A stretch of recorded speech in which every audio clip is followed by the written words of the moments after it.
Okay, let's talk about juvenile nasopharyngeal angiofibroma. Okay, so how the question will be presented: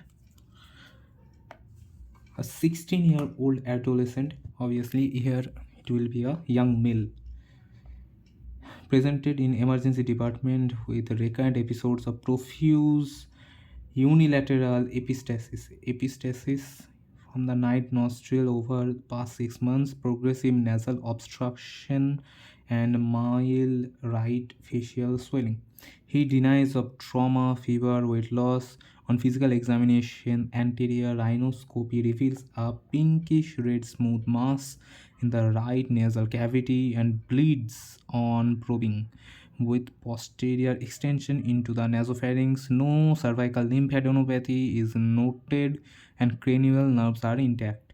Contrast-based CT imaging demonstrates a well-defined, intensely enhancing mass in the nasopharynx, extending into the pterygopalatine fossa with widening of pterygomaxillary fissure, that is Hallman's sign. So in this entire question, the most important lines are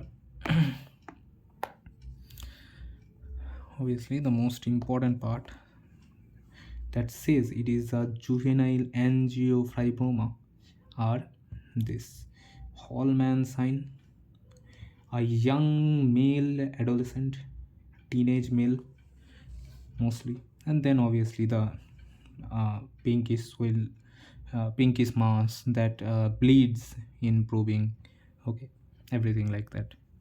Okay, another question: best step for its treatment: pre-operative angiography with embolization followed by endoscopic surgical resection.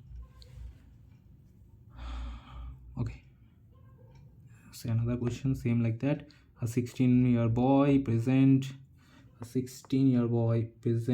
with recurrent right-sided epistaxis and nasal obstruction. Imaging shows a nasopharyngeal mass extending into the pterygopalatine fossa. What is the most appropriate initial management? So first is, because it bleeds a lot, we have to first embolize the thing. So embolization, okay, because very vascular it is very vascular and it bleeds a lot. Bioscopy is contraindicated. Now let's talk about here.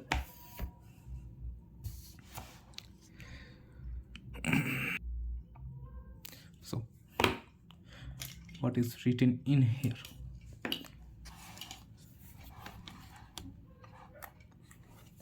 Juvenile nasopharyngeal angiofibroma is the most common benign tumor of the nasopharynx. It is primarily happens in adolescent males, that means in teenagers, and presents with the clinical feature of invasive and highly vascular. Okay, okay. Etiology is unknown, and it is thought to be of testosterone dependent with a hematomas nidus of vascular tissue in the nasopharynx. It is thought of testosterone mediated. Site of origin is superior margin of the spinopalatine foramen. From here, it extends to nasal cavity, nasopharynx, and pterygopalatine fossa, pushing forward the posterior wall of it grows into the pterygomaxillary fossa, infratemporal fossa, and cheeks. Okay, pathology. Pathology is, it has two part: vascular part and fibrous part. It is very vascular, that's why it happens of severe bleeding. So bioscopy is contraindicated. Biopsy is contraindicated. Okay, next, this bleeding cannot be controlled with adrenaline, cannot control this bleeding. Okay, now, extensions of nasopharyngeal fibroma, it can be seen in nasal cavity, paranasal sinuses, pterygopalatine fossa, pterygomaxillary fossa, infra cheek, everywhere in orbits, and show frog face deformity. Here we have some pictures of juvenile nasopharyngeal Angiofibroma. Angio means here bleeding will be very much. Here it is like frog, like a frog face. Okay, this is the picture.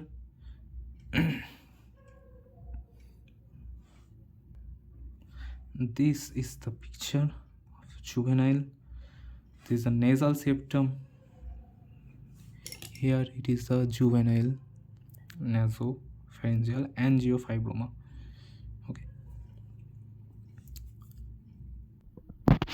Now, it can also affect the cranial cavity, interior cranial fossa through the cubiform ethmoidal roof, and middle cranial fossa invading the sphenoid sinus helatarsica, where it may lateral to medial to the anterior carotid artery, internal carotid artery. It can do many things. Let's talk about the main points, that is the clinical features.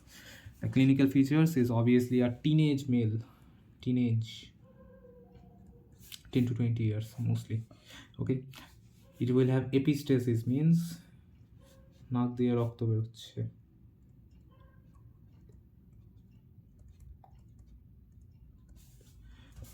Profuse, recurrent, spontaneous. It can have nasal obstruction and speech problem, nasal নাকে কথা বলবে, conductive hearing loss and otitis media with effusion mass in the nasopharynx that can obstruct both the concha.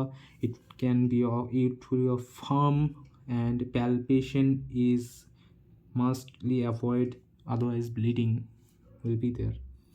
Okay, other features as per the picture, it can broaden the nasal bridge, swelling the cheeks, and involve second, third, fourth, or sixth cranial nerves.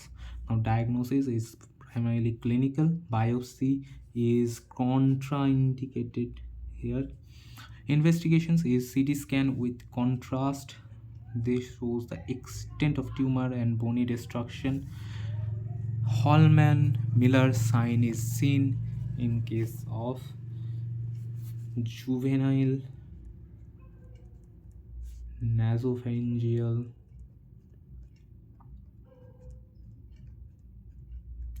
angiofibroma.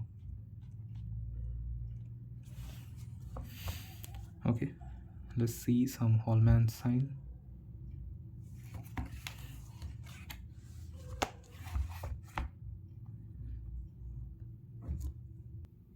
This one is a Hallman-Miller sign. Here also, if you can see, this is the Hallman-Miller sign. Okay, let's see some other pictures. This is a 14-year-old male child to the dental hospital with a complaint of painful swelling in the palate. Okay, see the palate, upper palate, and here is a diffuse part, can be seen here, this part. That's it.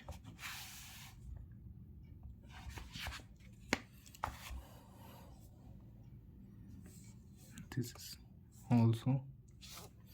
Next, through MRI we can see the soft tissue extensions and involvement of orbits or other parts.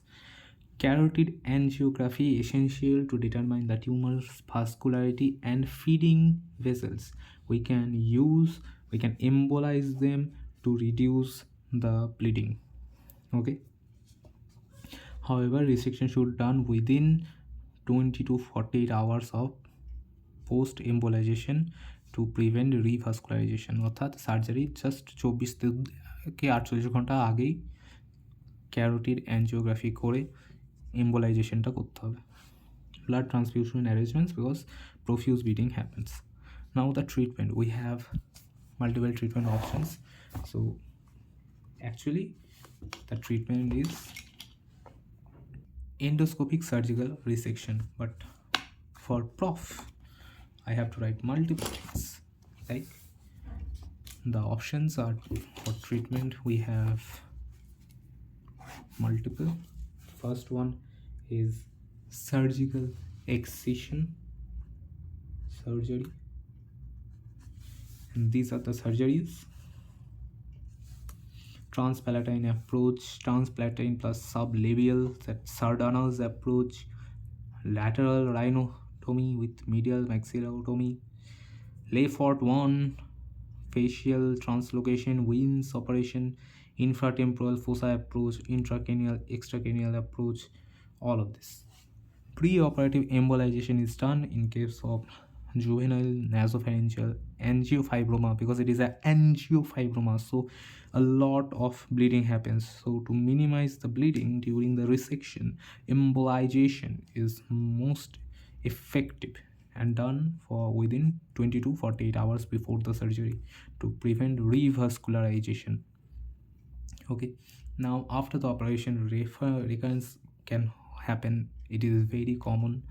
So to prevent recurrence, we have done observation, revision surgery, that means re-operate again, radiation therapy. Okay, next we have these things as well. So after that I have radiotherapy.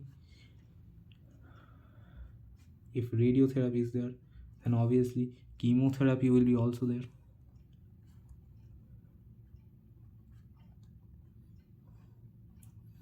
And the last one is also, that is hormonal therapy.